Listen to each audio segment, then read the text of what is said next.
How you doing, folks? We're here to see this morning, I suppose. It is the 6th of August in Valentia Island in South Kerry. I can be telling you a bit of history about Valentia Island as we go, but there's a day here, a bit of a silage event with a friend of mine, a doctor fly there. Shane Lyons organised this. I can be telling you a bit of a history about Valentia Island, but first of all, if you give it a like, give it a subscribe, and give it a thumbs up. We'll try and make a couple of videos again. We'll have a couple of series of videos, but yeah, that's kind of it. Give it like. Well, we have a model digger to give away as well. It's through World of Wonder and Tree. Brilliant. O'Connor's Tie Shop, absolutely fantastic. So they are going to give us the model JCB to give away, and they're going to use some model JCB to give away, and we're going to what you call it after that. We're going to give it away when we hit 2,000 subscribers. So big thanks to the lads there at World of Wonder and Tree. Look, enough here for me. So here we go. We're going to video a bit of silage, carry on, and enjoy the rest of it. And like I said, give a like, give a subscribe, and here we go.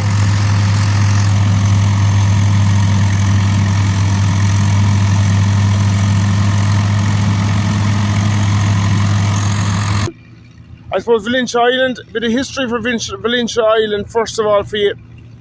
Valentia Island one time was, going back about 160 years ago, it's where the first transatlantic cables were laid out to Newfoundland in Canada. They were from very, very close to where we are. I put up a picture of the cable there. That's the cable, that's what it looked like. That's only a small section of it. There would have been over 3,000 miles of that cable laid. And of course, the ship that laid the cable was actually built in the Thames in England. There was no dry dock at the time big enough to build a ship, and it was actually built up on the banks of the River Thames. And the main man, the engineer behind the designing and the main engineer behind the whole ship was, I forget what his first name was, but he was Brunel anyway. And a lot of you might know Brunel from Ireland. Brunel was the man behind an awful lot of the Irish railways. A lot of the railway tunnels, and he was the engineer involved in a lot of the railway designs and everything throughout Ireland.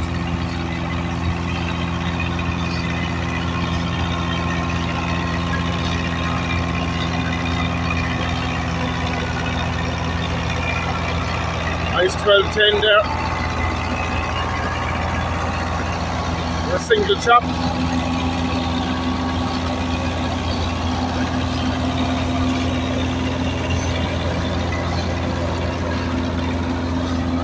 There's single chops, and there's trail single chops and side mounted single chops. That was a side mounted single chop. Like, compare that to some of the other gear there, we'll say the modern day self-propels and everything, sure, like. Here we have two counties. Of course, county was a subsidiary. It wasn't a subsidiary, they were, I suppose, county were county, but they were built originally by Ford with a county conversion. And these boys are moving. I'm not even going to try and keep up with them going down the field. How is she? She is a County 1164 and a County Super 4.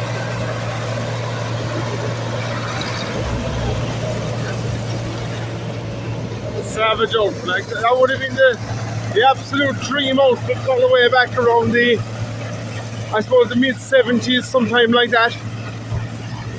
These boys are moving. We'll go across and we'll get them coming up the other side as well.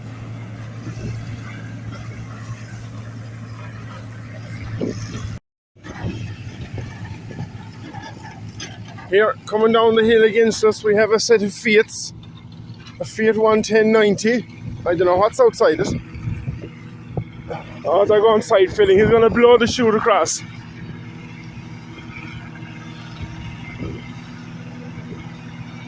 Is he going to blow the chute across? I hope he is.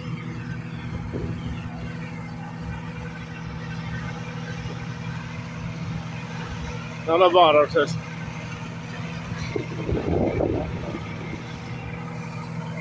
But I was telling you the story about the transatlantic cable. The transatlantic cable, the transatlantic cable left here very close to Valentia Island. Fiat 1990. Some rattle off the Fiat tractors. Up the hill with you now. They left here about 150 or 60 years ago, and the first attempt they made actually was an American naval vessel and an English naval vessel. There was no ship at the time big enough to carry the 3,000 kilometers and 3,000 miles of cable required. So what they actually did was they put half it onto an American ship, half it onto an English ship, and they met in the middle of the Atlantic, where they spliced the two cables together, and they both headed off. One of them headed off for Canada, and the other headed off for Valentia Island.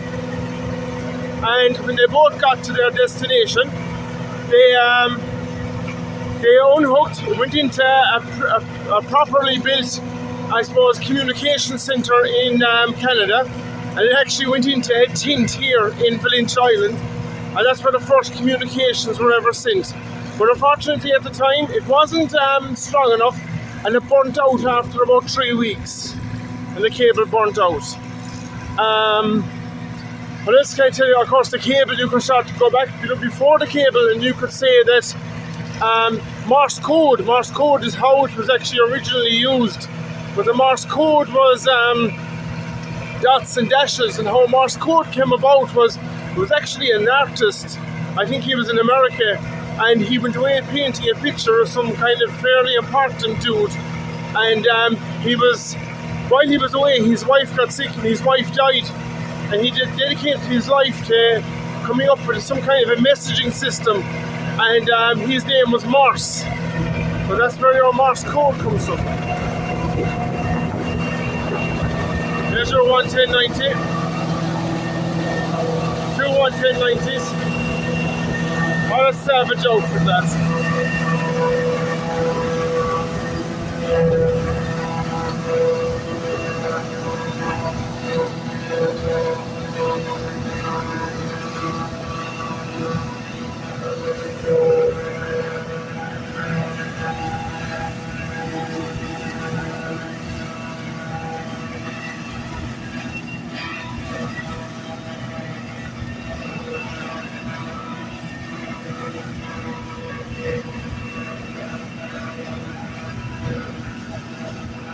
A JFCT 900.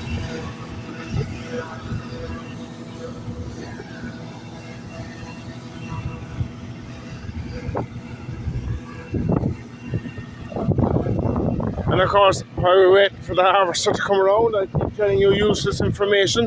Valentia Island was not connected to the mainland until sometime in the 60s, and where they actually got connected by a bridge, and we came in over the bridge this morning. Hopefully that's a picture of the bridge, you can see it there. That was built sometime in the 60s, connecting the island to the mainland. In the middle of the bridge there's actually a swing drawbridge to leave in and out the boats. Here we have our two counties coming again. Like I said, County was a company that converted mostly Ford tractors into, we'll call them equal wheel drive or 4-wheel drive machines. County, of course, now are getting very, very extremely valuable. This is a definite dream outfit. The one on the right is the older one to the one on the left.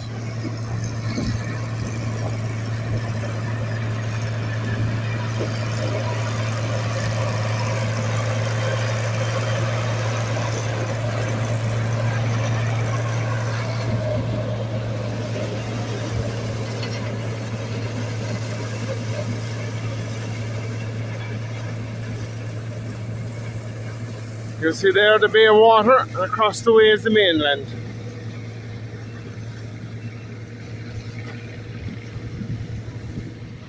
Here we have a Ford, she's 7840 and a Ford 5000. And then a Marshall trailer. and a class harvester. I met these guys yesterday coming up from Tralee. I caught up to them coming up the road. Actually, the class harvester there, I never saw a harvester to fold up like it did. You know, you'll see it there in the picture.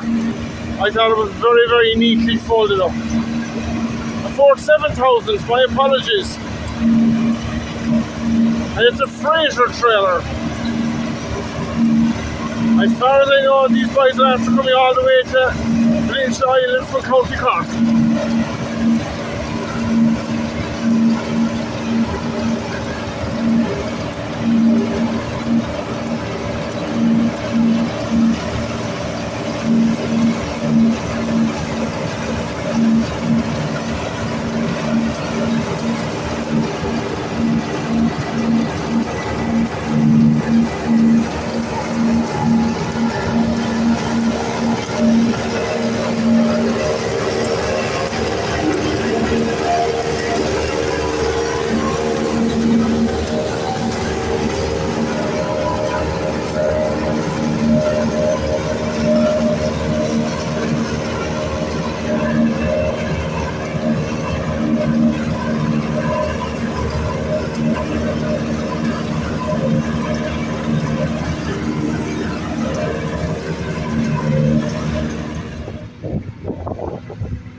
Fiat tractors, of course. Fiat tractors built in Italy. And what a lot of people actually don't realise now is Fiat is actually the parent company over, I suppose, Ford, Case, New Holland, and a lot of stuff like that. Iveco, Fiat Iveco, all that kind of stuff. They recently purchased off of Case. They recently sold McCormick tractors to, who did they sell them to? Oh, they sold them to Landini. So if you have a Landini, or not, yeah, McCormick, they sold McCormick to Landini because of, I suppose, I don't know what you call it, I suppose, the competition authority or something apparently made them sell it. We're kind of coming close to the end of the, I would say, the first half of the video. So if you haven't already, give a like, give a subscribe, and thanks to everyone who got involved. Thanks to Shane there, brilliant day Shane, fair play to put it on. And the field is getting very small, very fast. So enjoy the rest of the video, and we'll see. We'll put up, there's half the field left, so we'll get the other half of the field in the second half of the video.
There's 3 generations of Fords coming here. We have a 1970s Ford, I think it's a 7000. With a 1990s 7610 in the inside. And inside further with the more, we have a very new, I think she might be a T6. She's not gone. No, I can't see. I'd say it might be even a T5. T5 120.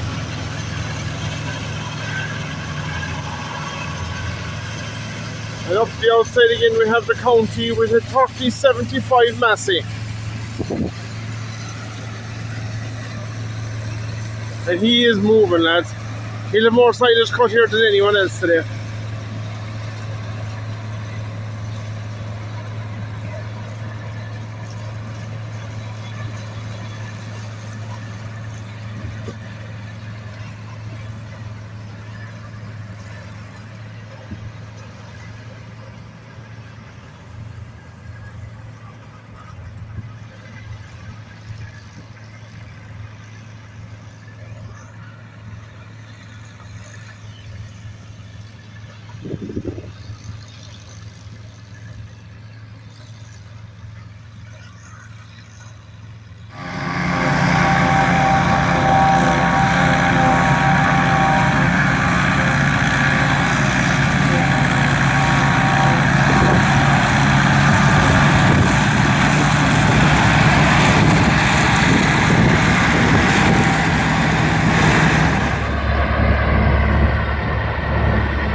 Now we're going well, lads.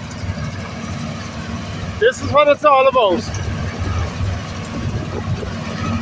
And we're 3075 in the background, ready for more.